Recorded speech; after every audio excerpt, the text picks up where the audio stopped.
So it is day 4 of Russia's invasion into Ukraine, and according to reports that are coming in, Kharkiv, the second largest city in Ukraine, according to reports, the Russian soldiers have managed to gain entry into it. And in the capital city of Kyiv, there has been a curfew that's been imposed throughout the evening. Residents have been asked to stay safe and stay off the streets. Most of the people in Ukraine who've stayed back, who've not actually been able to move out to safer locations towards the west of the nation, have been spending their nights in bunkers and in metro stations so that they stay safe from the missile strikes that Russia has been carrying out. And also, according to reports that have come in, a blast was heard to the west of the city of Kyiv. This came just minutes after an air raid siren was rung.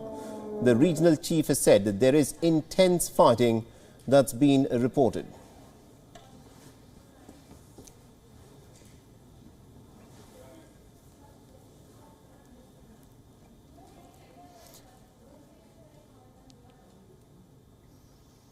All right, also now to give us an insight into what exactly is happening in Ukraine as we speak, we're joined in by Inna Sovsun, who's a member of parliament from Ukraine, who's joining us live on this broadcast on WION, and she's joining us live from Kyiv. Ms. Sovsun, thank you very much indeed for taking time out and speaking to us. We're talking at a very difficult time for the people in Ukraine. Firstly, I hope that you and your family members are all safe. Tell us what it is like living in Ukraine at this point of time. Thank you for having me. I am, well, fine is the wrong word, but I'm safe, which is good. I'm alive, which is also good at this point of time in Ukrainian history. Well, it is indeed a very difficult situation. The curfew hour has been imposed since 5 in the evening last night.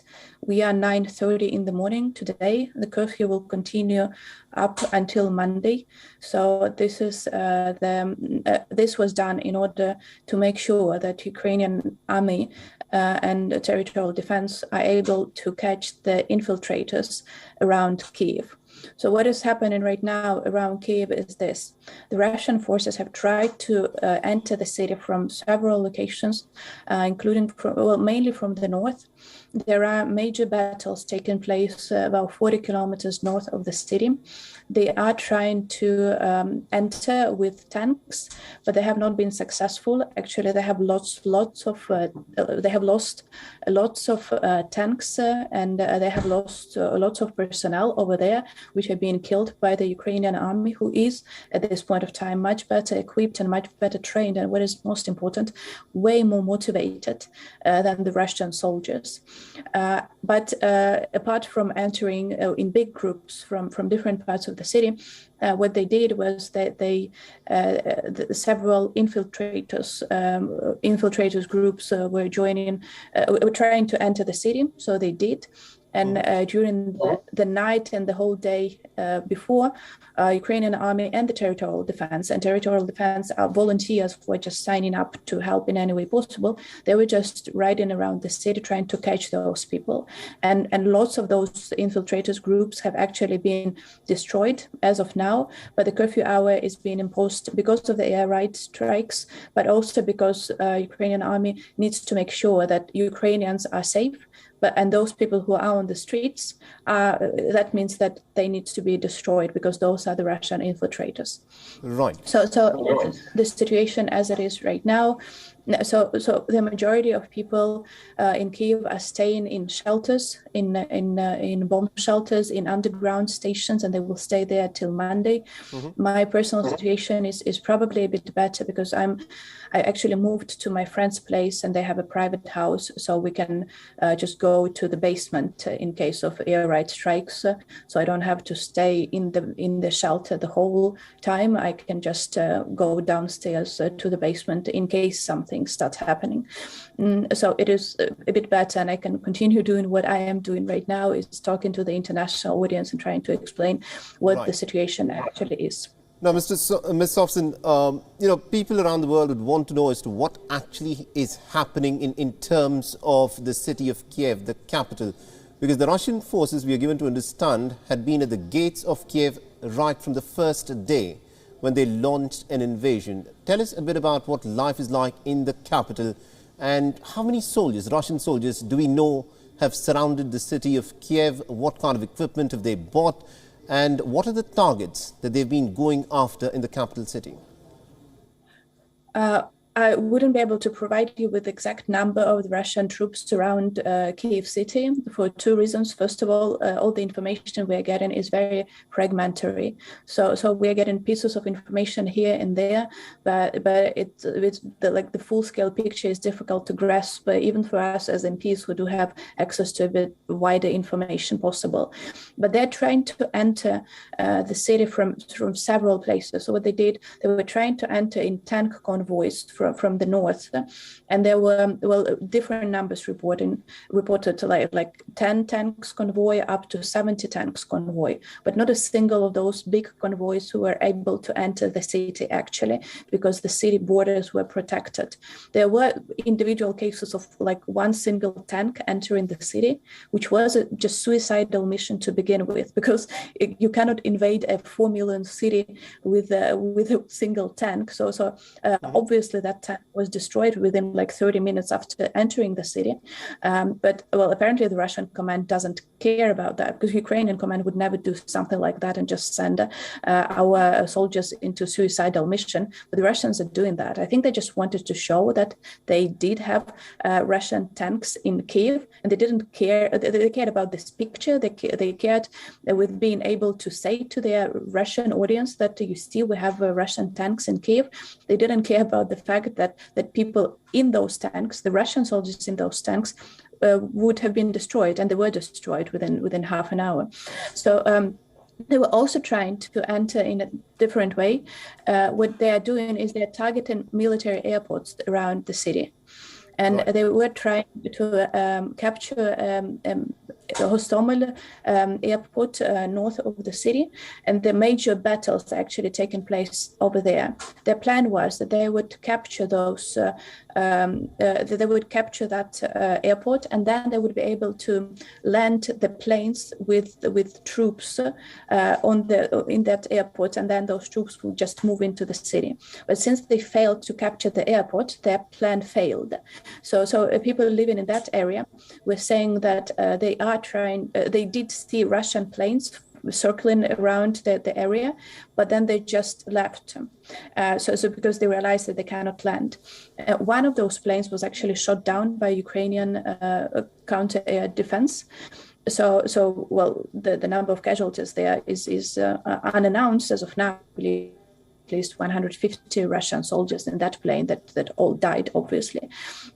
So that is the situation as it is right now. They were trying to capture another airport a bit south of the city, in the city of Vasilkiv. Again, they failed to do so. So their initial plan that they will just enter with this big numbers into the city by landing planes with the troops, it actually failed. And that is why their initial plan of entering the city within the first 24 hours failed, because they failed to capture the airport where they could have landed their troops.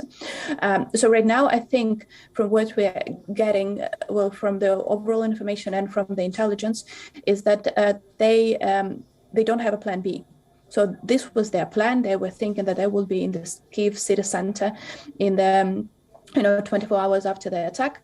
This plan failed, and now the different troops are kind of disorganized, and they're being basically destroyed by the Ukrainian troops, who are much better organized, who understand where they are, what they are protecting. And then they are also very much, Ukrainian army is very much supported by the territorial defense. So the territorial defense is people like volunteers just signing up, saying that, we want to help. And that, on a personal note, that does include my dad, who in the first day of the attack, he took my mom to the west of Ukraine to make sure that she is safe. And my dad is 61 years old. So I was thinking that, probably he will stay there in the west. But then I got a phone call from my mom saying he's coming back to Kyiv. just stop him. So I tried calling my dad, and I said, like, Dad, why are you coming back? You are 61 years old. You have sick knees, so he doesn't walk very fast. He's like walking very slowly. And I said, your knees are sick. You hardly walk. You will not be of much help. Why are you coming back?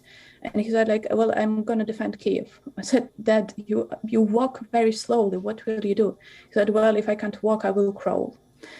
And that is the story not just of my dad. That is the story of thousands of Ukrainians who are right now so much involved, who are trying to do their best, who are getting signed up for territorial defense and getting like messages, information from all over the city, with people signing up for those territorial defense units. And they are right now they're patrolling the city and catching and destroying those infiltrators groups, because those infiltrators groups, they are preparing the missiles attack. So that they're setting the targets, and all Ukrainians, like the whole day yesterday, everyone in Kyiv before the curfew hour, they were just walking around and just looking for those signs that those infiltrators put for the missiles attacks. And I think that is something that Putin didn't envision. He was thinking that he will fight against the Ukrainian army, which is 215,000 people, but he's actually fighting against the whole Ukrainian people, and those are 40 million. So everyone is getting involved. Everyone is trying to find themselves useful in any way possible. So that is something that was not part of the plan, and that is why Putin was thinking that he will enter Kyiv and take over in one day. That plan failed, and that is why right now the actions of the Russian military are somewhat hysterical. They are bombing the city. We did have lots of explosions during the night around the city. There are major fightings happening in the city of Kharkiv, which is the second biggest city in Ukraine, which is to the east, and actually it's my native city. So I'm getting lots of text messages from friends over there. They are all sitting in the shelters. There are fights taking place on the streets of the city, which is just appalling. Like, this is my native city, and there are people who are shooting there. It's just difficult to grasp and to understand, but this is happening. But I was also talking to people in the army around Kharkiv, and I was asking, like, are you holding up? And they said, like, yeah, of course we are holding up. We are not surrendering. And the Russian troops are actually extremely demotivated.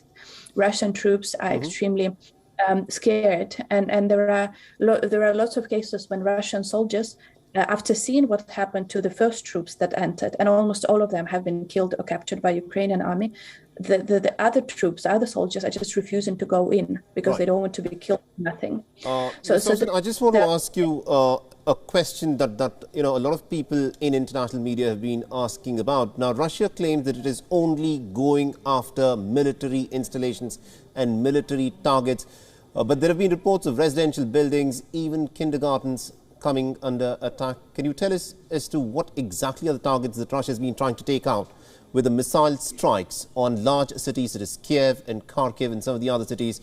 Are civilian targets even on the radar of the Russians? Yes. So initially, the first night when we heard the explosions, we didn't know where that was taking place, but apparently they were indeed trying to hit the military targets. Right now, this is not the case anymore because, well, to begin with, Russian missile launchers are not very precise. So even if they want to hit just military targets, they cannot make sure that that is what they will hit because their ammunition is pretty old. So it's not extremely precise. So with that, it automatically endangers the civilian targets. But during the last night, they were just shooting in Kyiv. There is no way you would claim that you are just shooting missiles in the 4 million people city and not targeting civilian targets. We did have several hits on the residential buildings, one the night before and one yesterday morning, and we are 9:50 in the morning of Sunday here in Ukraine right now. So they did hit it was a 25-story residential building with a missile yesterday. They did hit, and that broke my heart. The first day of the attack, they did hit an orphanage near Kyiv, in Kyiv Oblast. They did hit a kindergarten on the east. And then, of course, their infiltrators are on the streets of Kyiv. That means they're shooting around the city. They're shooting, and there are no military targets around the city. They're just shooting at regular people. I want to elaborate, Ms. Sovsun, on the infiltrators, because this seems to be a bit of an enigma. These infiltrators, does the Ukrainian intelligence know as to how many of these infiltrators have already managed to get into your cities? When did they come in? Did they come in the last few weeks, or did they come in since the hostilities began? From what we understand now, there were two approaches.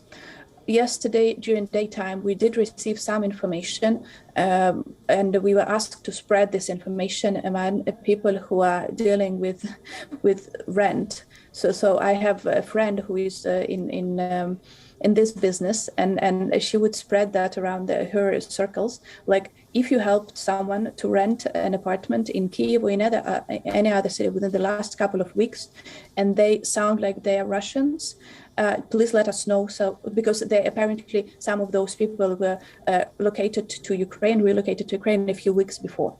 So we were trying to find information from people who are in this business, like whom did help to find the housing. And that is just the level of self-organization for you to understand, right? So people were actually sending this information to the military, like, okay, there was this two men who asked me to help them rent an apartment in Kyiv. Please double check who those people are. But then there are also people who are entering Kyiv from different sides in smaller groups right now, as of things are developing, and they are trying to enter the city and to create chaos and mess here. So both options are here. Some of them were infiltrated before. Some of them are just entering the city right now. And what needs to be understood, and that is, well, in case someone from the Russian audience is listening to this, or in case you can, somehow convey this message to the Russian audience, particularly to the mothers and fathers of those soldiers currently involved in Ukraine, all of those infiltrators are being killed on the Ukrainian streets. They are not well prepared, they are not very well equipped, and they're completely demotivated as to what they're doing. So if Russian parents of the soldiers are listening to this, just make sure your children leave Ukraine right now. Otherwise, they would simply be killed by Ukrainian army. And I will have no empathy for them. I'm sorry. And also, Ms. Sovsun, people who are watching this war unfold in Ukraine, some of the scenes that have shocked a lot of people is how members of parliament like yourself, because we've seen other members of parliament who've also spoken with the media, and some of them have also taken up arms, saying that they will defend their country till their last breath.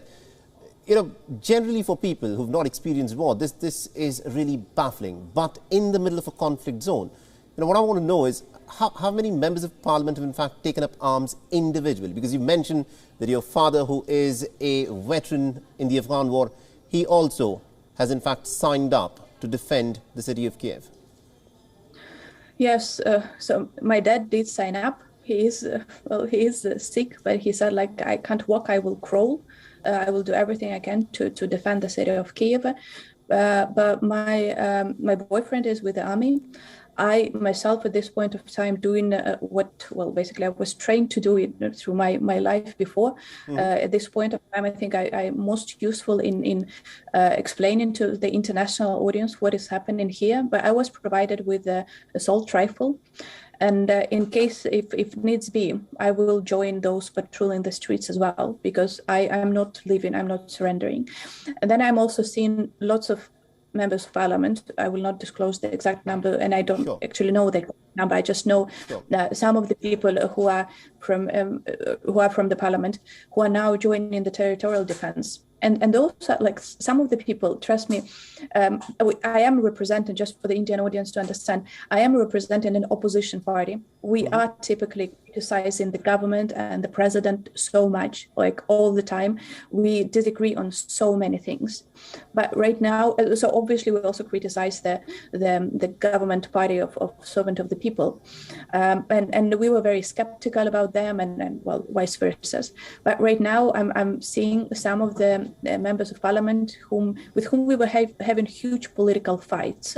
But right now they're signing up for territorial defense. And they're getting my huge respect because, yeah, we disagree politically, but right now everyone is just staying here and making sure that Kyiv is safe. Some MPs left for their hometowns when they're staying with their constituency, which is also, to be respected. Right. But just for you to understand, we are not divided in this. We are extremely united. I can actually say that the only MPs who actually left the country are the members of pro-Russian political party. They have all left, and as hypocritical as it is, they have all left for the West. They didn't go to Mother Russia. They all went to the Western Europe, which they criticize so much, and they claim that they love Russia. But for some reason, as soon as it started, they have all left for the West. But the rest of the MPs who are staying here, they're all trying to find ways of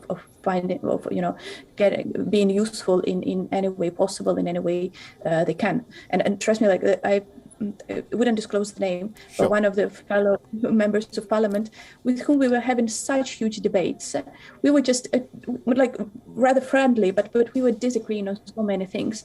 And yesterday I just saw his message on social media saying that, okay, I'm patrolling the streets in this area in Kyiv, everything is safe and so on and so forth. And I was like, okay, kudos to that. That's a great job. We shall continue our debate after the victory. But right now, it's just I'm amazed with what people are doing here in Ukraine. Absolutely. Now, in any war, it is children who are the worst affected. We've seen visuals of young children huddled in war bunkers. What I want to ask you is, considering the population of Ukraine and also the manner in which these missile strikes have taken place, it was, some of your most populated cities. Do all people in places like Kyiv and Kharkiv and other cities, do they have access to these war bunkers, or do they need to go to some neighboring areas like metro stations, which are deep underground, and then take refuge there? So it's like that. Lots of families have moved their children to the west of Ukraine. Some of them are moving to Poland just to make sure their kids are safe. My son is on the west of Ukraine. I relocated him, well, not me, but his dad relocated him in the first day of an attack. So I actually can, well, on a personal note, I can feel safe for him. So I don't have to worry about his safety, and I can work like 20 hours a day without worrying for his safety. But lots of families with children are actually staying here in Kyiv. They are spending nights in bomb shelters or in underground stations. That is true. And this is heartbreaking for me to watch, trust me. The kids, I just saw panic attacks in the eyes of some of the kids who I just start shaking. They start crying. They feel like they will vomit right now because they're so scared. They don't understand what is happening. We did have also, unfortunate to say, casualties among children. We had 6 children killed by the Russians in different circumstances. The Russians hit an orphanage near Kyiv, which is just, they will have to pay for that in a criminal court of justice at some point of time. But they hit a kindergarten on the first day of an attack when for some reason we still thought it is safe to take kids to the kindergarten. That was on the east of Ukraine, because in Kyiv, they were not functioning for a couple of days now.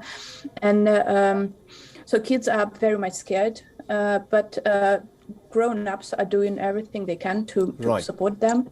I saw a video of someone arranging for a screen in the underground station, and they are showing some movies for kids over there. So they put the blankets on the floor, and the children are sitting there and just watching the movie. And that is just amazing. People just were caring about those kids so much that they arranged for this with what they had. Like, they couldn't provide safe and comfortable beds, but they at least try to distract kids with letting them watch those cartoons so that they are not feeling so endangered, and they can concentrate on something else. Right. But again, many families have relocated their kids to the west of Ukraine and to Poland. We all hope they will be able to come back home very soon, but there are still like tens of thousands of children here in Kyiv, as well as in Kharkiv, who are still staying here. Mm-hmm. Before, we had about 300,000 kids in Kyiv. Mm-hmm. I don't know the exact number about how many of them left or stayed, but it's still like thousands of kids who are here in Kyiv, right, hiding in bomb shelters. As I don't remember if I mentioned that, but the curfew hour was imposed starting last night. Mm-hmm. It will continue through the day up until Monday morning. Correct. So people had to leave to the bomb shelters, and they're staying there for the whole day up until tomorrow morning. And then we shall see how it will proceed, because, we don't know what will happen tomorrow. And they're staying there with their families, yes. Right. And also, I need to ask you this, because according to reports that have come in, Russia is said to have gone about very systematically trying to take down the critical infrastructure of Ukraine to, in somehow take away the ability of the people of Ukraine to put up some resistance. We've heard of reports of Russia taking over a hydropower station in the southern part of the country, and also a gas pipeline has also been targeted. Tell us a little bit about how people in Ukraine at this point of time have been impacted. Do they have power throughout, or has that been disrupted? And also supplies, the question of adequate access to food, medicines and water, has that been disrupted? So the Russians have indeed been trying to hit the critical infrastructure. Yesterday, one of the actually big explosions that we could hear when the house started trembling and all was an explosion on the south of Kyiv, where they hit the oil refinery. And we could see the sky all blaring because of the huge fire over there. And they were trying to hit the gas transit system, but from what I saw, messages from the gas transit system operator in the morning, they didn't hit them, or they didn't do lots of damage. So as of now, people do have power, people do have electricity, people do have water. So it's not cut off, but again, if you are in a shelter, then it's different. But people were getting water with themselves when they were relocating to the shelters or to the underground stations. Food supplies are getting short, so there are no food supplies to the supermarkets, and the majority of the supermarkets are clearly closed right now. But that is being dealt with. What I'm seeing is there is some, many things happening with making sure that food is supplied to the Ukrainians. But mm-hmm. But of course, everyone does have lots of food left at home, like you have some food that you buy in advance. So people are not starving. And I believe that food supplies will be renewed, Monday, Tuesday, for Kyiv. So people are not starving, people have electricity, people have light. People are just hiding in shelters and staying there. So that is not very, not very comfortable, to say the least. Right. But they didn't manage to shut down any of the critical infrastructure that would affect people's lives directly as of now. WION is now available in your country. Download the app now and get all the news on the move.